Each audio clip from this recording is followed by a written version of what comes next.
بعد عباد الله اتقوا الله حق تقاته ولا تموتن إلا وأنتم مسلمون.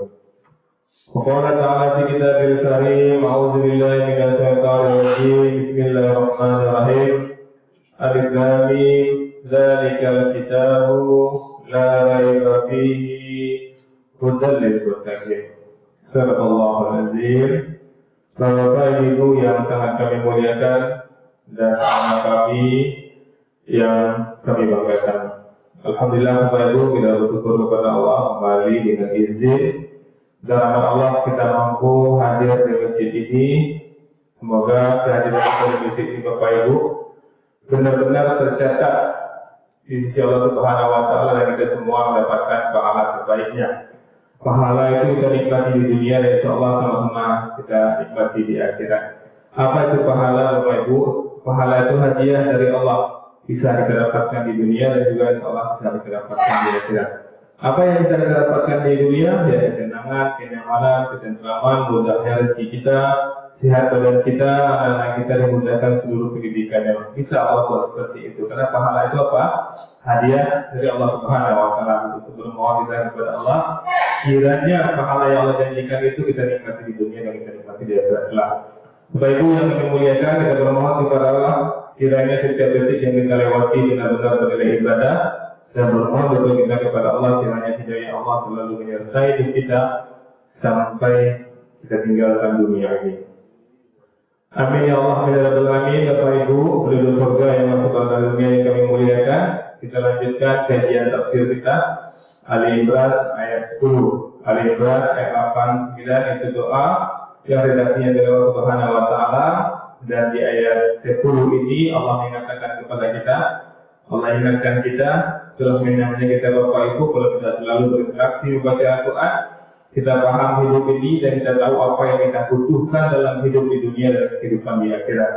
Allah mengatakan innalladzina kafaru, sungguh orang-orang kafir yang ingkar dan tidak ikut aturan Allah, lan tu'niya anhum amwaluhum, tidak akan berguna anhum bagi mereka, amwaluhum harta benda mereka, wala auladuhum dan anak-anak mereka, minallahi say'a terhadap azab Allah sedikit pun, wa ulaika hum waqudun nar, dan mereka itu menjadi bahan api neraka. Ini yang kita khawatirkan sekali Bapak Ibu. Bermohon betul kita kepada Allah jangan sampai kita anak keturunan kita kan orang yang kafir. Karena sekaya apapun dia Bapak Ibu, sehebat apapun anaknya tidak akan berguna.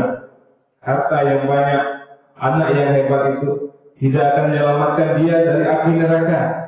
Bahkan mereka itu menjadi bahan api neraka. Sampun bahan api neraka, bayangkan Bapak Ibu, api itu baru keluar karena ada bahan bakarnya. Bahan bakarnya itu dia gitu. Dia sumber api, dia dibakar oleh api sekaligus dia sumber api. Ini Allah membuatkan kepada kita. Apa hikmah yang bisa kita ambil dari surat Al-Imran ayat 10 ini Bapak Ibu?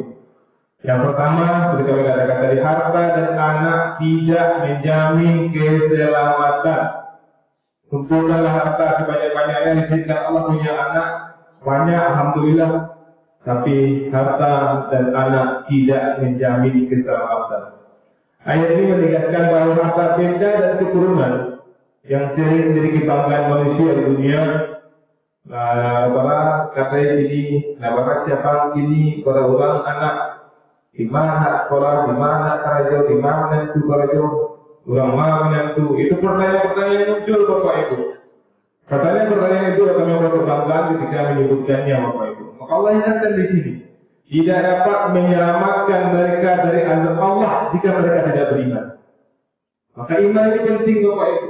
Kalau kita iman kita luar biasa, insya Allah boleh punya harta, boleh sedikit harta, bahkan boleh tidak punya harta, boleh punya banyak anak, boleh sedikit anak, atau bahkan tidak punya anak. Keselamatan hanya bisa diraih dengan iman dan amal soleh yang Allah ingatkan betul ini. Maka orang yang tidak punya harta jangan sedih-sedih. Yang orang yang tidak kebetulan diizinkan tidak punya harta jangan sedih-sedih. Karena benar harta dan anak yang akan menyelamatkan. Tapi yang punya harta berupaya saya punya anak sudah sedih. Karena harta anak yang akan menyelamatkan. Tapi yang punya harta berupaya semaksimal mungkin harta itu menyelamatkan dia di akhirat. Yang punya anak tentu berusaha semaksimal mungkin mendidik anaknya agar anak itu bermanfaat di dunia akhirat. Kemudian yang kedua Bapak Ibu yang bisa kita ambil hikmah di sini, kekafiran membawa kerugian. Kekafiran membawa dampak besar yaitu kehancuran di akhirat.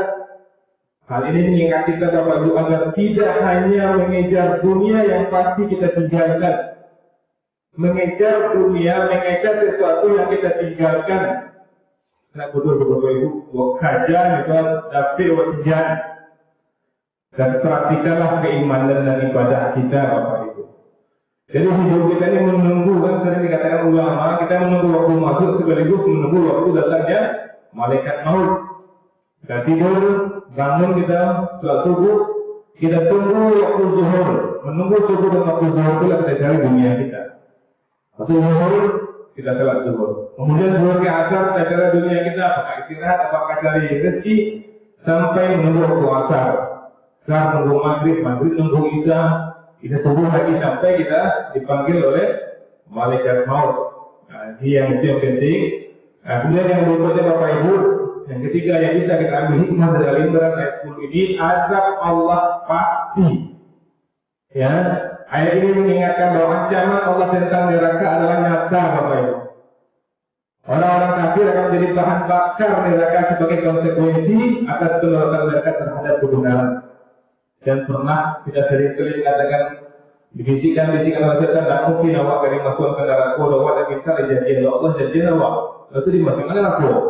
Ada orang baru tuh yang baru lahir baru meninggal atau surga.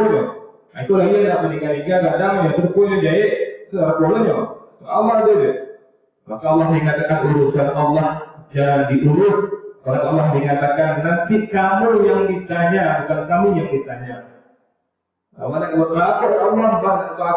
itu tidak boleh Bapak Ibu. Maka Allah jelas mengatakan di sini, wa ulaika hum waqudun nar, dan mereka itu menjadi bahan api neraka. Apalagi yang bisa kita ambil Bapak Ibu, prioritas iman di atas segalanya. Harta dan anak adalah nikmat dari Allah, tapi bukan tujuan utama dalam hidup. Maka jangan besarkan anak dengan harta haram Bapak Ibu. Anak dan harta itu bukan prioritas utama Bapak Ibu. Maka bodohlah orang yang ketika membesarkan anaknya, anak minta ini minta itu, dia tidak sanggup untuk memenuhinya dengan cara halal, kemudian dia gunakan dengan cara yang haram untuk membesarkan anak. Betapa malang dan bodohnya dia kalau kita lihat ini Bapak Ibu. Dia besarkan anak dengan harta yang haram, maka dia akan menjadi apa? Waqudun nar. Dia akan menjadi bahan api neraka. Dan peringatan Bapak Ibu untuk orang beriman. Ayat ini juga menjadi peringatan bagi orang beriman agar tidak terlalu bergantung pada dunia. Sebaliknya mereka harus memanfaatkan harta dan anak sebagai sarana untuk mendekatkan diri kepada Allah. Kesimpulannya Bapak Ibu setelah Al-Imran ayat 10 ini mengingatkan bahwa kehidupan duniawi termasuk kekayaan, keturunan bersifat sementara, pasti sementara. Yang abadi adalah balasan di akhirat. Sudah sering kita dengar Bapak Ibu ketika orang mengundang untuk menaiki rumah baru, rumahnya disiapkan 3 tahun Bapak Ibu, ya, kemudian dia undang orang untuk menaiki rumah baru, tenda mendoa rumah menjadi tenda kematian bagi dia Bapak Ibu.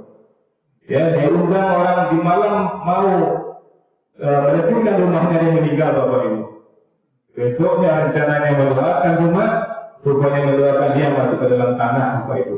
Kalau dikumpulkan itu semua karena Allah Subhanahu Wa Taala betul-betul halal dikumpulkannya, tidak ada orang zaliminya, tidak masalah. Dia tinggalkan harta rumah untuk anaknya, menikmati rumah di surga. Itu yang harus kita pikirkan Bapak Ibu. Punya maaf. Assalamualaikum warahmatullahi wabarakatuh.